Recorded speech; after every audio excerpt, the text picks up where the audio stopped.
Hello dear students, welcome to you.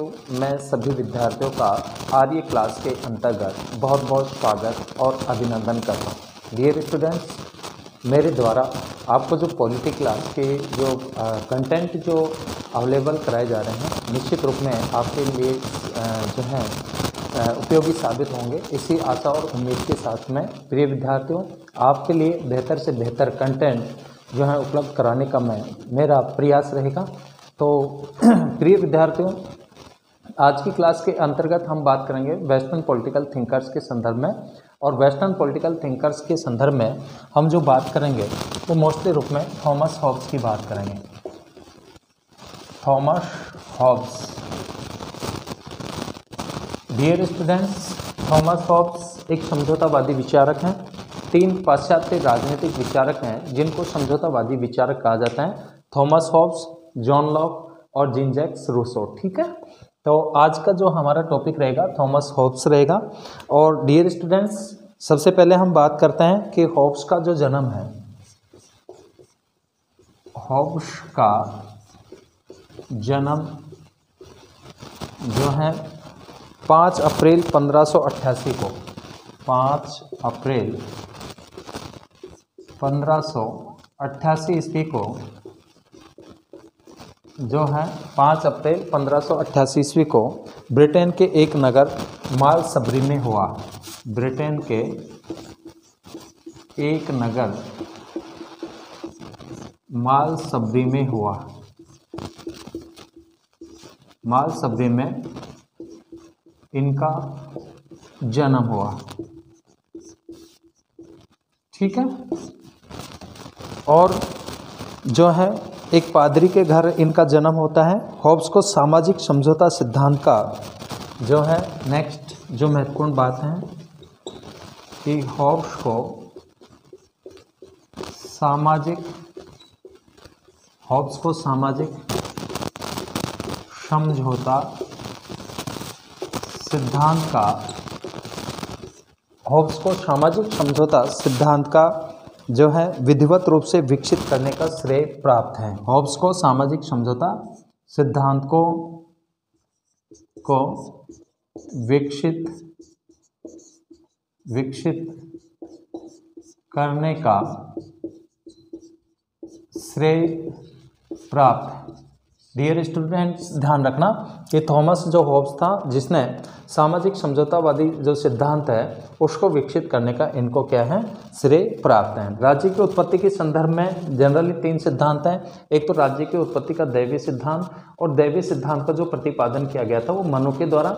इसके अलावा राज्य की उत्पत्ति का विकासवादी सिद्धांत, इसके प्रतिपादक अरस्तु हैं। और तीसरा जो सिद्धांत आता है राज्य की उत्पत्ति का समझौतावादी सिद्धांत। तो समझौतावादी सिद्धांत के 3 जो हैं प्रमुख विचारक हैं: थॉमस हॉब्स, जॉन लॉक और जीन जैक्स रूसो। ठीक है, तो हॉब्स को सामाजिक समझौता सिद्धांत को विकसित करने का जो है श्रेय प्राप्त है। हॉब्स को संप्रभुता का, नेक्स्ट महत्वपूर्ण जानकारी कि हॉब्स को जो है संप्रभुता जो राज्य का महत्वपूर्ण तत्व होता है, 4th संप्रभुता को प्रथम जो है, हॉब्स को संप्रभुता का प्रथम प्रमाणिक, हॉब्स को संप्रभुता का प्रथम प्रमाणिक जो है व्याख्याता माना जाता है। हॉब्स को जो है संप्रभुता का प्रथम प्रमाणिक व्याख्याता माना जाता है। ठीक है, हॉब्स को संप्रभुता का प्रथम प्रमाणिक व्याख्याता माना जाता है। इसके अलावा हॉब्स ने ही सर्वप्रथम राजनीतिक चिंतन में, ध्यान रखना, हॉब्स ने ही सबसे पहले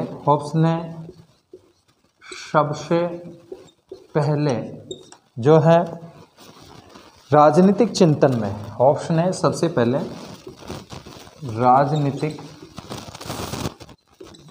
चिंतन में, हॉब्स ने सबसे पहले राजनीतिक चिंतन में निरंकुशतावाद और धर्मनिरपेक्षवाद, निरंकुशतावाद व धर्मनिरपेक्षवाद, निरंकुशतावाद व धर्मनिरपेक्षवाद का जो है सर्वप्रथम निरपेक्षतावाद के लिए वैज्ञानिक आधार इन्होंने प्रस्तुत किया। के लिए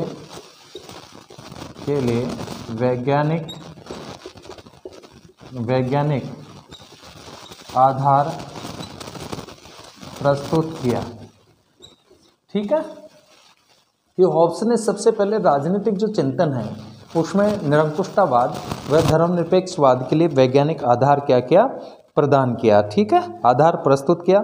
हॉब्स के जन्म के समय इंग्लैंड में दोहरे तनाव की स्थिति थी। ध्यान रखना कि हॉब्स के जन्म के समय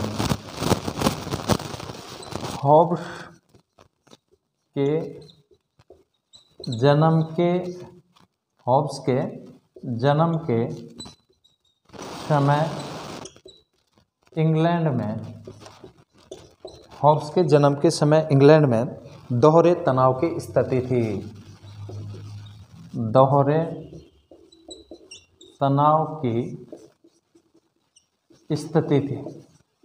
दोहरे तनाव की क्या थी, स्थिति थी। कहाँ पर, इंग्लैंड में। एक तो गृह युद्ध चल रहा था और दूसरा स्पेन ने इंग्लैंड पर आक्रमण किया था। ठीक है, एक तो कौन सी स्थिति थी, गृह युद्ध चल रहा था और दूसरी जो स्थिति थी वो इंग्लैंड पर जो है इंग्लैंड पर आक्रमण कर दिया था। किसने, स्पेन ने इंग्लैंड पर आक्रमण कर दिया था।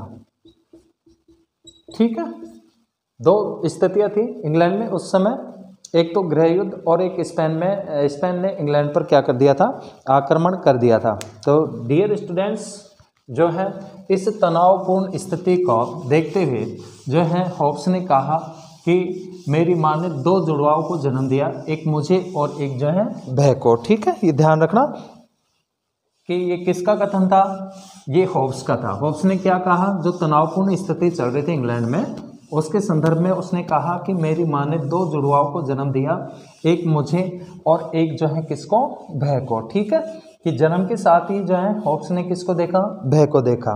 किसको देखा, भय को। डियर स्टूडेंट्स, हॉब्स की शिक्षा दीक्षा ऑक्सफोर्ड यूनिवर्सिटी में हुई। ध्यान रखना कि हॉब्स की शिक्षा जो है वो कहाँ पे हुई, हॉब्स की जो शिक्षा है ऑक्सफोर्ड यूनिवर्सिटी में हुई। कौन सी यूनिवर्सिटी में, ऑक्सफोर्ड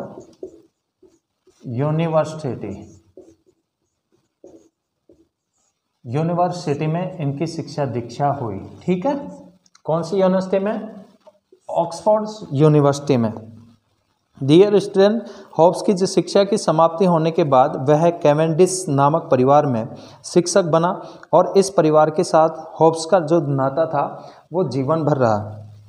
इसके बाद हॉब्स अपने शिष्यों के साथ 2 बार यूरोप की यात्रा की और 1640 में इंग्लैंड में राजा और संसद के मध्य संघर्ष छिड़ने के कारण हॉब्स का ध्यान राजनीतिक संकट की ओर गया। ठीक है, ध्यान रखना कि 1640 में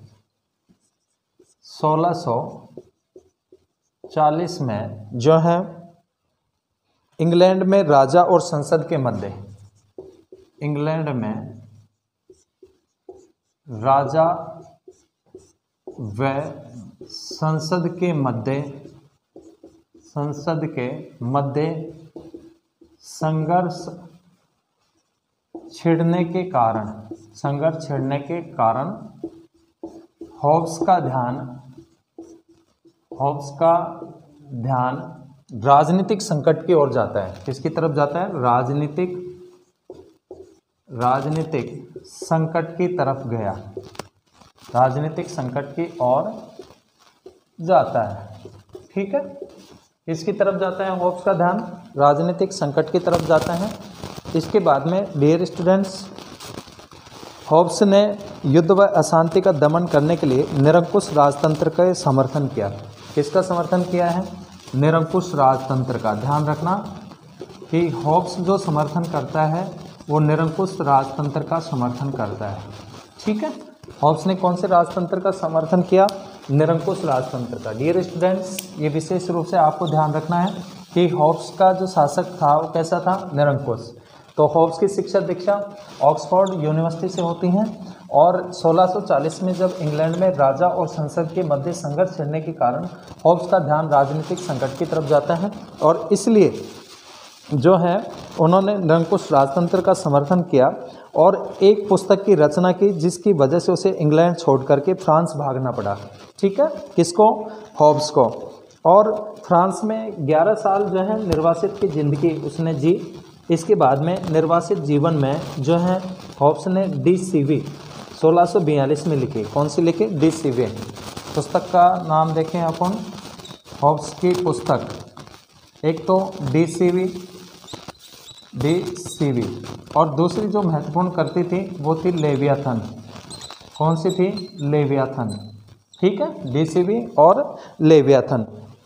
डी सीवी ये लिखते हैं 1642 में, ध्यान रखना 1642 में हॉब्स के द्वारा रचित पुस्तक थी और लेवियाथन जो लिखी गई 1651 में, 1651 में। ठीक है, तो डियर स्टूडेंट्स, इन पुस्तकों में हॉब्स ने निरंकुश राजतंत्र को सही सिद्ध करने के लिए, कौन से राजतंत्र को? निरंकुश राजतंत्र को सही सिद्ध करने के लिए जो है मोस्टली रूप में सामाजिक समझौता का सिद्धांत दिया।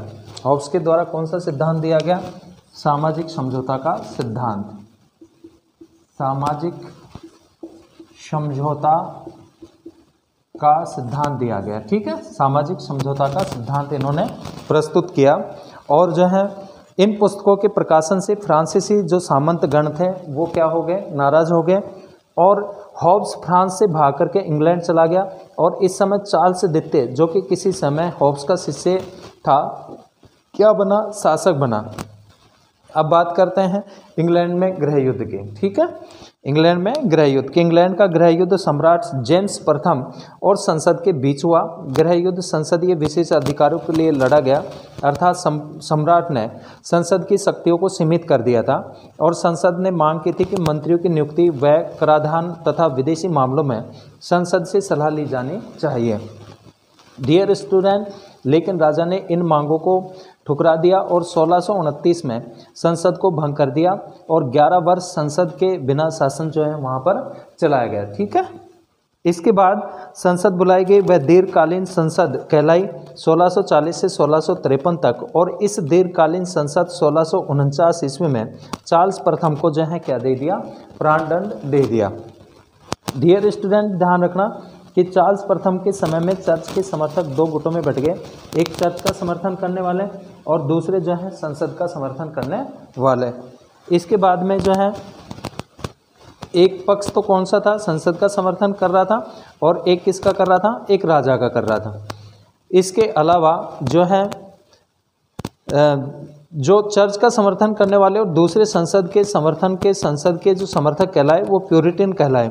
ऑलिवर क्रॉमवेल की अधीनता में प्रोटेक्टोरेंट की स्थापना की गई, परंतु 1660 में यह संस्था भी भंग कर दी गई और चार्ल्स द्वितीय इंग्लैंड का शासक बना और इन्होंने हॉब्स को जो है क्या दिया? उच्च पद दिया। 1688 में इंग्लैंड में गौरवपूर्ण क्रांति हुई, ध्यान रखना 1688 ईस्वी में। इसके बाद में जो है 1688 ईस्वी में इंग्लैंड में गौरवपूर्ण क्या होती हैं? क्रांति होती है। क्या होती हैं? गौरवपूर्ण क्रांति होती है। कब? 1688 में। ठीक है, इंग्लैंड में गौरवपूर्ण क्रांति हुई जिसके परिणाम स्वरूप संवैधानिक राजतंत्र की क्या होती है? स्थापना होती है। ध्यान रखना, इसके परिणाम स्वरूप संवैधानिक राजतंत्र की क्या हुई? स्थापना हुई। कौन से तंत्र के? संवैधानिक राजतंत्र की क्या होती हैं? स्थापना होती हैं। और डियर स्टूडेंट्स, इसके बाद में पुस्तकों की हमने बात की थी तो डी सीवी और जो है लेवियाथन। इसके बाद में जो है हॉब्स ने जो 1640 में जो पुस्तक लिखी थी एलिमेंट ऑफ लॉ, ये ध्यान रखना, एलिमेंट ऑफ लॉ की पूर्ण की और 1642 में डी सीवे हॉब्स की डी सीवे शरीर और मनुष्य पर लिखी गई क्या मानी जाती है? रचना मानी जाती है। ठीक है। इसके बाद में माइकल ऑक्सफोर्ड ने कहा कि लेवियाथन अंग्रेजी साहित्य में लिखा गया सर्वश्रेष्ठ ग्रंथ है। किसने बताया है? माइकल ऑक्सफोर्ड ने। और हॉब्स की सबसे महत्वपूर्ण जो रचना मानी जाती है वो कौन सी मानी जाती है? लेवियाथन। कौन सी मानी जाती है? लेवियाथन। ये सबसे महत्वपूर्ण हॉब्स की क्या थी? पुस्तक थी। और डियर स्टूडेंट्स, ब्रेम हिल ने लेवियाथन को जो है कुत्तों का तमाशा कहा, और व्हाइट हॉब्स ने लेवियाथन को जो है व्हाइट हॉल ने लेवियाथन को विद्रोह की प्रश्नोत्तरी और पॉप लीला का षड्यंत्र तथा सांपों के समान जहर से भरी हुई कहा। क्राउडले ने कहा कि मेल्सबरी के शैतान से इससे ज़्यादा कोई आशा नहीं की जा सकती। तो डियर स्टूडेंट्स, ये प्रमुख जो है रचनाएं थी हॉब्स की। उसके बाद में हम बात करते हैं हॉब्स पर जो प्रभाव पड़ा, कि हॉब्स पर प्रभाव, सबसे पहला प्रभाव जो है सोफिस्ट विचारकों का पड़ा। हॉब्स पर प्रभाव की बात करें अपन, क्योंकि प्रत्येक जो थिंकर्स होता है, राजनीतिक विचारक होते हैं, उसके ऊपर तत्कालीन परिस्थितियों का प्रभाव पड़ना क्या होता है? स्वाभाविक होता है। कोई भी जब हम राजनीतिक विज्ञान के अंतर्गत थिंकर्स पढ़ते हैं तो तत्कालीन परिस्थितियों का स्पष्ट रूप से क्या पड़ता है? प्रभाव पड़ता है, जिसके अंतर्गत प्रमुख रूप से जो है कि पारिवारिक प्रभाव भी होता है, परिस्थितियों का भी क्या होता है? प्रभाव होता है, और जो महत्वपूर्ण ग्रंथों का उनके द्वारा जो अध्ययन किया जाता है उसका भी क्या दिखाई देता है? प्रभाव दिखाई देता है। ठीक है। तो हॉब्स के ऊपर किस किस का प्रभाव पड़ा, इस संदर्भ में अपन बात करेंगे कि एक तो जो है हॉब्स के ऊपर सोफिस्ट विचारकों का क्या पड़ता है? प्रभाव पड़ता है। ध्यान रखना, हॉब्स के ऊपर जो प्रभाव पड़ा कौन से विचारकों का? सोफिस्ट विचारकों का। और हॉब्स ने इनके समान राज्य को कृत्रिम माना और मनुष्य के महत्व पर क्या दिया? बल। हॉब्स ने राज्य को क्या माना? कृत्रिम। ठीक है। क्या माना है? कृत्रिम माना है। क्या माना है? कृत्रिम। और मनुष्य के महत्व पर क्या दिया? बल दिया। डियर स्टूडेंट्स, मैकियावेली का प्रभाव पड़ता है। हॉब्स ने मैकियावेली के समान मानव स्वभाव व मानव प्रकृति का क्या किया? विश्लेषण किया। तो एक किसका प्रभाव पड़ा? मैकियावेली, जिसको आधुनिक पाश्चात्य राजनीतिक विचारक के संदर्भ में अपन जानते हैं। और मैकियावेली ने जो रचना लिखी थी, द प्रिंस लिखी थी, तो मैकियावेली का भी प्रभाव पड़ता है, जो बोंदा का भी प्रभाव पड़ा। और हॉब्स ने जीन बोंदा से संप्रभुता संबंधी विचार लिए, परंतु हॉब्स ने संप्रभुता पर बोंदा द्वारा लगाए गए बंधनों से क्या कर दिया? मुक्त कर दिया। ठीक है। किसको? संप्रभुता को। इसके अलावा ग्रोसियस का प्रभाव कि प्राकृतिक कानून की धारणा ली इससे। गैलीलियो का भी प्रभाव पड़ता है। गैलीलियो के गति के नियम से अत्यधिक प्रभावित हुआ और यांत्रिक प्रकृति का विचार तथा इसे हॉब्स ने अपने राजनीतिक चिंतन का प्रमुख रूप से क्या बनाया? आधार बनाया। डियर स्टूडेंट्स, डेकार्टो का भी प्रभाव था। इसने वैज्ञानिक विधि ली इनसे। विलियम हार्वे से हृदय की गति संबंधी विचार लिए। और यूक्लिड की ज्यामिति, हॉब्स ने यूरोपियन भ्रमण के दौरान यूक्लिड की ज्यामिति का अध्ययन किया, जिससे हॉब्स को रेखा गणित से जो है क्या हो गया? लगाव हो गया। तो इसका हॉब्स के विचारों पर, या ये कहें कि हॉब्स पर क्या अपना प्रभाव पड़ा। ठीक है। इनका हॉब्स के ऊपर क्या पड़ता है? प्रभाव पड़ता है। डियर स्टूडेंट्स, अब हॉब्स के विचारों की बात करते हैं। सबसे पहले हम बात करेंगे हॉब्स के अनुसार मानव स्वभाव। डियर स्टूडेंट्स, हॉब्स के अनुसार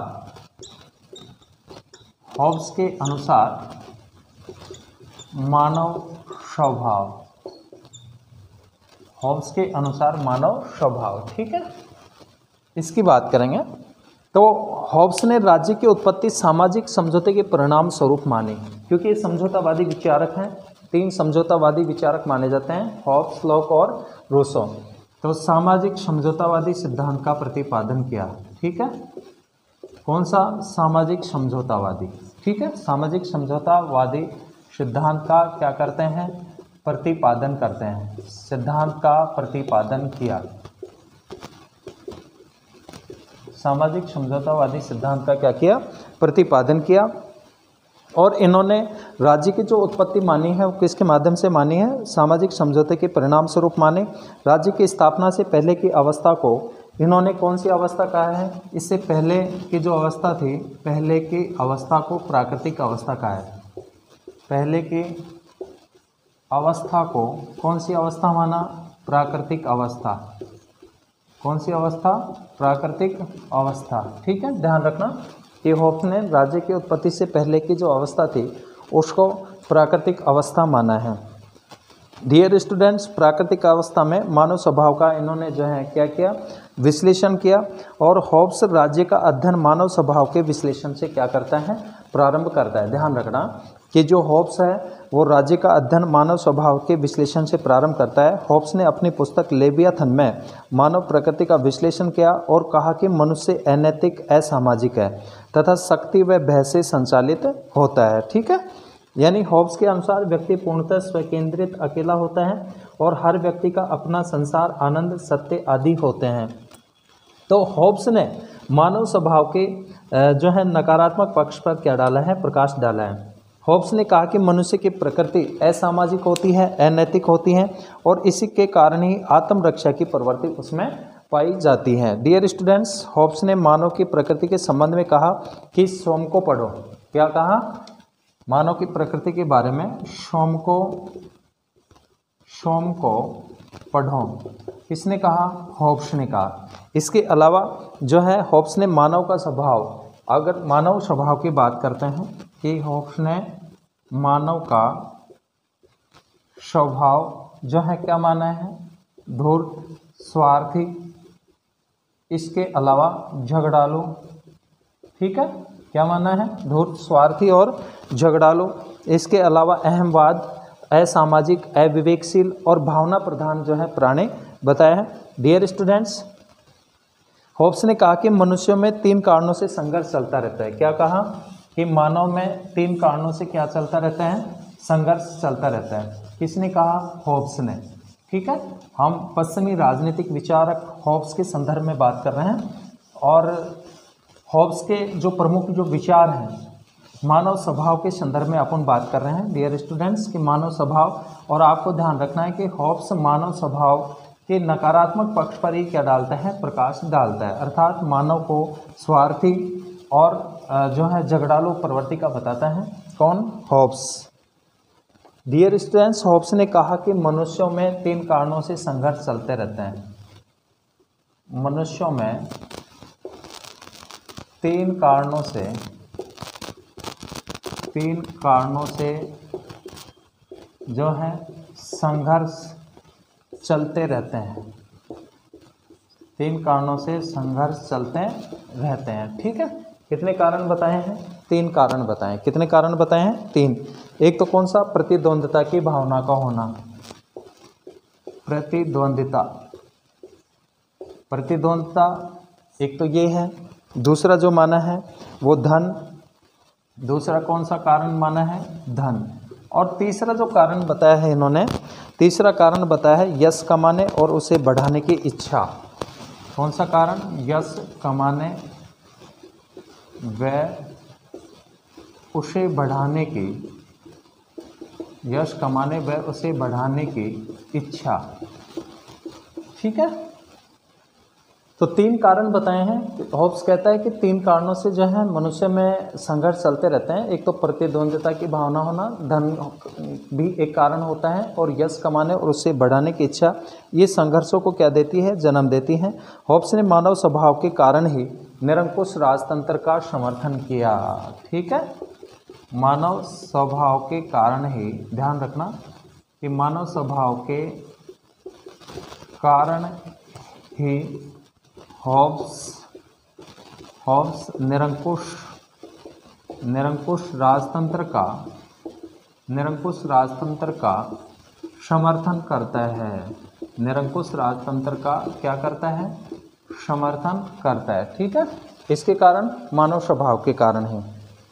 इसके बाद में जो है डियर स्टूडेंट्स, की होब्स ने मानव स्वभाव संबंधी विचार सबसे पहले 1640 में प्रकाशित डी कॉर्पोरे पॉलिटिका में मिलते हैं। उसके बाद लेवियाथन में जो है इसने ऐसे विचारों का प्रतिपादन किया।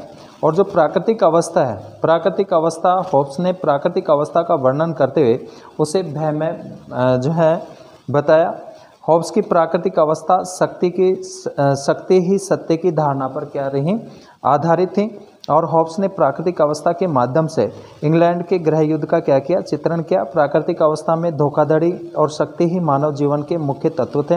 प्रत्येक व्यक्ति एक दूसरे का खून का प्यासा होकर युद्ध में उलझा हुआ था। इसलिए कहा है कि हॉब्स की प्राकृतिक अवस्था प्रत्येक व्यक्ति के विरुद्ध लड़ाई की क्या थी, स्थिति थी। ठीक है, ध्यान रखना, नोट एक आपको विशेष रूप से ध्यान रखना है कि जनरली जो है कि प्राकृतिक अवस्था में मनुष्य का जीवन कैसा था, एकाकी था। कैसा था, एकाकी था। ठीक है, मानव कैसा था, एकाकी था, असहाय था, पाश्विक, क्षणिक और पापी था। पाश्विक प्रवृत्ति थी, ठीक है, क्षणिक और इसके अलावा जो है पापी था। ये हॉब्स ने प्राकृतिक अवस्था में क्षणिक और क्या बताया है, पापी बताया। ठीक है, कौन सी अवस्था में, प्राकृतिक अवस्था में। प्राकृतिक अवस्था कौन सी अवस्था थी, राज्य से पूर्व की अवस्था। तो हॉब्स के अनुसार प्राकृतिक अवस्था की जो विशेषताएं थी, हॉब्स ने जो बताई हैं कि निरंतर भय और तनाव की स्थिति थी। प्राकृतिक अवस्था में निरंतर भय और तनाव की स्थिति थी। सही व गलत के बीच में जो है कोई भेद नहीं था। इसके अलावा जो है हॉब्स की प्राकृतिक अवस्था प्राक राजनीतिक व प्राक सामाजिक थी। अर्थात प्राकृतिक अवस्था में न तो राज्य था और न ही क्या था, समाज था। प्राकृतिक अवस्था में हॉब्स कहता है प्राकृतिक अवस्था में न तो राज्य था और न ही समाज था। ठीक है, प्राकृतिक अवस्था में न तो राज्य था और न ही क्या था, समाज था। ये ध्यान रखना। राज्य से पूर्व की जो अवस्था है उसको हॉब्स ने प्राकृतिक अवस्था कहा है। कोई भी कार्य अन्यायपूर्ण नहीं होता था और हॉब्स ने प्राकृतिक अवस्था में प्राकृतिक समानता की बात की है। ध्यान रखना, प्राकृतिक अवस्था में कौन सी समानता, प्राकृतिक समानता की बात की है। प्राकृतिक समानता, ठीक है, प्राकृतिक समानता की क्या की है, बात की है। किसने, हॉब्स ने। डियर स्टूडेंट्स, हॉब्स ने बताया कि प्राकृतिक अवस्था में प्राकृतिक कानून विद्यमान थे और प्राकृतिक कानून इन्होंने 19 बताए। डियर स्टूडेंट्स, हॉब्स ने बताया कि प्राकृतिक अवस्था में सभी व्यक्ति जीवन को सुरक्षित रखने के लिए विवेक के द्वारा कुछ नियम बना लेते थे और जो प्राकृतिक नियम कहलाए, जैसे कि प्रत्येक मनुष्य को शांति स्थापित करने का प्रयास करना चाहिए। हॉब्स ने प्राकृतिक कानूनों को शांति की धाराएं कहा। प्राकृतिक कानूनों को क्या कहा है, शांति की धाराएं। ध्यान रखना, हॉब्स ने प्राकृतिक कानूनों को शांति की धाराएं कहा है। शांति की धाराएं, ठीक है, ये कहा हॉब्स ने। और प्राकृतिक कानूनों के संबंध में हॉब्स ने कहा कि दूसरे के साथ तुम वैसा ही करो जैसा अपने लिए उनसे चाहते हो। दूसरे के साथ में हमें ऐसा ही व्यवहार करना चाहिए जैसा हम उनसे व्यवहार चाहते हैं। ये किसने कहा, हॉब्स ने कहा। इसके अलावा जो है हॉब्स के अनुसार प्राकृतिक अवस्था में विद्यमान जो प्राकृतिक नियम मनुष्य की भय से मुक्ति के लिए सामाजिक समझौते के माध्यम से निरंकुश राजतंत्र का मार्ग क्या किया, प्रशस्त किया। हॉब्स के अनुसार प्राकृतिक अवस्था में किसी भी प्रकार की मानवीय सभ्य संस्था का क्या था, अभाव था। मानवीय सभ्य संस्था का क्या था, अभाव। और कहा कि हॉब्स के अनुसार राज्य ठोस विवेक का क्या है, परिणाम है। डियर स्टूडेंट्स, उसके बाद में बात करते हैं हम हॉब्स के अनुसार सामाजिक समझौता। ठीक है, नेक्स्ट जो हमारा बिंदु है वो है हॉब्स के अनुसार जो है सामाजिक समझौता। हॉब्स के अनुसार कौन सा समझौता, सामाजिक समझौता, क्योंकि सामाजिक समझौता के जो है प्रमुख रूप से प्रतिपादक हैं और 3 विचारक माने जाते हैं, हॉब्स, लॉक और रूसो। ठीक है, विधिवत रूप से किसने प्रतिपादन किया, हॉब्स ने। किसके द्वारा, हॉब्स के द्वारा। और हॉब्स ने निरंकुश राजतंत्र का क्या किया है, समर्थन किया है। ठीक है, कौन से राजतंत्र का, निरंकुश राजतंत्र का। इसके अलावा आपको ये ध्यान रखना है कि हॉब्स ने मानव स्वभाव के केवल नकारात्मक पक्ष का चित्रण किया है, अर्थात उसने केवल मानव की बुराइयों का ही जो है क्या किया है, चित्रण किया है, सकारात्मक पक्ष का नहीं। सकारात्मक पक्ष पर प्रकाश कौन डालते हैं, लोग डालते हैं। ठीक है, सामाजिक समझौता, ध्यान रखना। अब बात कर रहे हैं हम हॉब्स के अनुसार सामाजिक समझौता। हॉब्स के अनुसार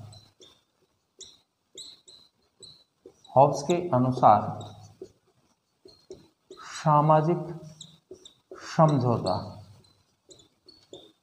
हॉब्स के अनुसार सामाजिक समझौता। ठीक है, इसकी बात करेंगे कि हॉब्स के अनुसार सामाजिक समझौता। तो डियर स्टूडेंट्स, हॉब्स के अनुसार समझौता सामाजिक है। हॉब्स ने समझौते को क्या माना है? हॉब्स के अनुसार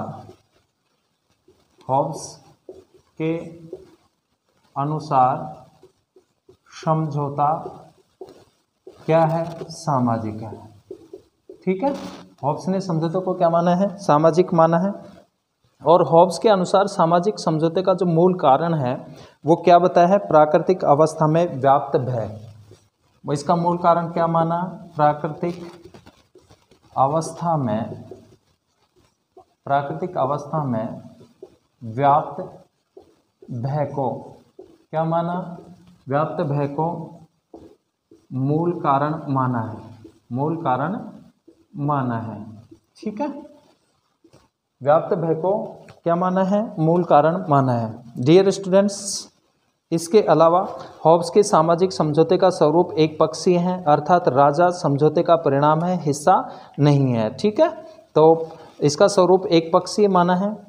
हॉब्स का समझौता व्यक्तियों के मध्य होता है। व्यक्तियों के मध्य होता है, अर्थात सभी व्यक्ति मिलकर वचन देते हैं कि अपने ऊपर शासन करने का अधिकार सत्ताधारी को सौंपते हैं। ठीक है, किसको सौंपते हैं? अपने ऊपर शासन करने का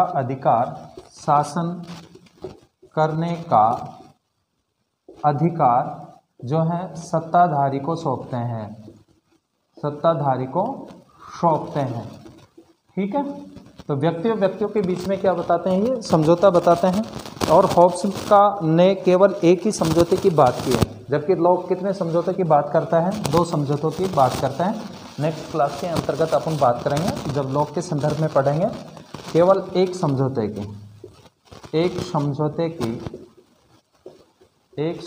की बात करते हैं।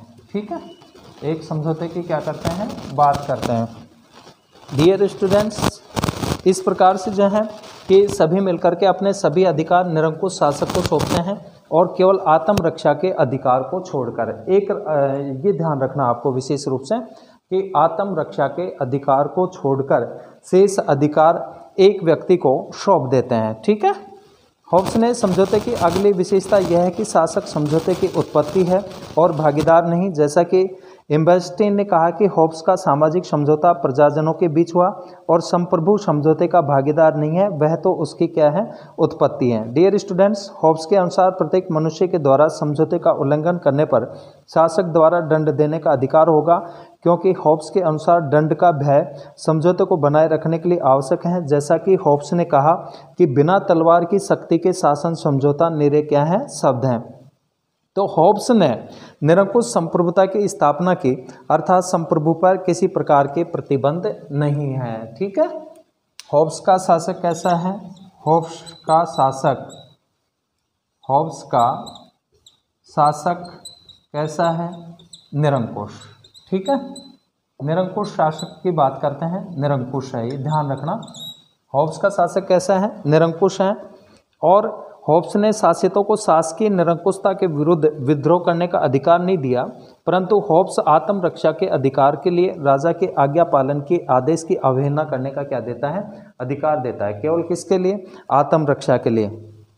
तो हॉब्स का जो सामाजिक समझौता लोकतांत्रिक है, जैसा कि वाहन ने कहा कि हॉब्स ने लोकतांत्रिक तरीके से लोकतंत्र को समाप्त कर दिया।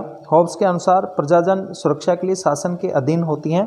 यदि शासक सुरक्षा प्रदान नहीं कर सकता तो उसका प्रतिरोध आवश्यक हो जाता है।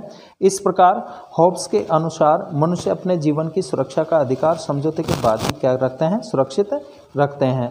हॉब्स समझौते के द्वारा सर्वोच्च सत्ता संपन्न निरंकुश संप्रभु की स्थापना करता है और उसका प्रत्येक आदेश कानून और प्रत्येक कार्य क्या मानते हैं? न्यायपूर्ण मानते हैं। ठीक है, प्रत्येक कार्य क्या मानते हैं? न्यायपूर्ण मानते हैं। हॉब्स कहते हैं कि संप्रभु को जनता की संपत्ति छीनने का, यहाँ तक कि उसके प्राण लेने का अधिकार भी है, क्योंकि जनता की संपत्ति और प्राण उसकी सत्ता से ही क्या होते हैं? सुरक्षित होते हैं। डियर स्टूडेंट्स, होब्स का सामाजिक समझौता जो है स्थायी है, अर्थात समझौता भंग नहीं होगा। होब्स ने जनता को शासक निरंकुशता के विरुद्ध अधिकार नहीं दिया, इसलिए कहा जाता है कि होब्स का समझौता जनता के लिए स्वतंत्रता का अधिकार पत्र न होकर और दासता बंधन क्या है, सूत्र है। होब्स ने कानूनी संप्रभुता का समर्थन किया, अर्थात होब्स के अनुसार संप्रभु के आदेश ही क्या है, कानून है। होब्स ने स्वतंत्रता को का विरोध की अनुपस्थिति के रूप में देखा, जैसा कि होब्स ने कहा जहां कानून चुप है वहीं व्यक्ति की क्या है, स्वतंत्रता है। होब्स ने समाज, राज्य व शासन में अंतर नहीं किया। होब्स चर्च के राज्य के अधीन मानता है, जबकि मैकियावेली चर्च व राज्य को सिर्फ क्या करता है, पृथक करता है। ठीक है, तो डियर स्टूडेंट्स, सेबाइन ने होब्स को प्रथम व्यक्तिवादी कहा कि जैसा कि होब्स ने आदेशों की अवहेलना करने का अधिकार दिया जो व्यक्तिवाद की क्या करता है, पुष्टि करता है। ठीक है, धर्मनिरपेक्षता की आधुनिक प्रवृत्ति का पालन करता है। होब्स की अंतिम महत्वपूर्ण देन उसका क्या है, व्यक्तिवाद है। लियो स्ट्रॉस ने कहा है कि होब्स आधुनिक राजनीतिक दर्शन का क्या करता है, समर्थन करता है। ठीक है, इसके अलावा जो है एंड्रयू हैकर ने कहा कि होब्स के साथ ऐसा मोड़ आता है और वह है व्यक्तिवाद की राजनीति। डियर स्टूडेंट्स, ये होब्स का प्रमुख रूप से जो है सामाजिक समझौतों का सिद्धांत था। नेक्स्ट क्लास के अंतर्गत हम सामाजिक समझौतावादी जो विचारक हैं जॉन लॉक के संदर्भ में अपन बात करेंगे। तब तक सभी विद्यार्थियों का बहुत बहुत धन्यवाद।